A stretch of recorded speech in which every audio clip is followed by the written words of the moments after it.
Keells journey in modern trade, we had our first supermarket about 27-28 years ago. Our main core purpose is to improve the quality of life of the nation. It is a lofty promise, but we truly believe that that is the way to go, and that is what we need to be doing. One of the biggest areas that we focused are on the freshness part of it.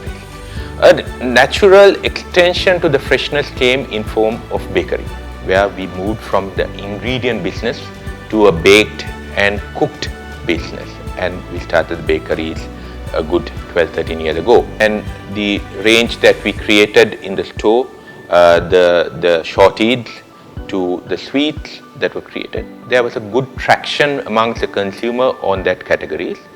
And also we found that the aroma that got created while shopping with the bakery good, the aroma that came in also helped us to create that fresh environment inside the store as well.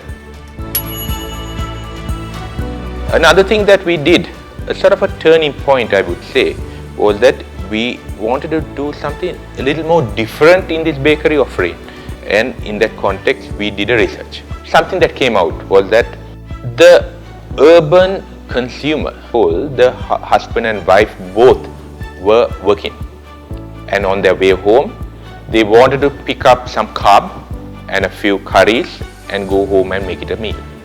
We went and started working on the details, the processes to ensure to deliver a freshly baked bread by evening for the consumer to pick up. From consumer, when he walks into a Keells supermarket and picks up a bread, the bread has to be good and it has to be consistent across each of these 50 bakeries.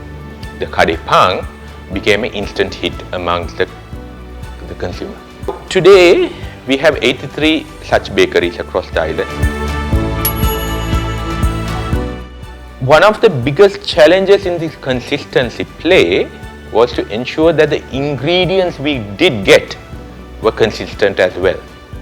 One of the biggest ingredients in this is flour. It was only a few people who were able to deliver consistent quality, consistent mix of flour in each batch, and that is where Prima came to play. Where Prima has up to now been able to deliver to me consistently the same quality, the same mix of flour on a day-on-day basis in each batch. If the consumer needs and their lifestyles are changing, for us to fulfill that need, there's an unsung hero in form of the supplier. And that is where the companies like Prima comes into play, that they will continuously evolve in line with the consumer aspirations and come up with products that will suit them as a retailer to serve our final consumer. And I do hope and wish Prima all the very best.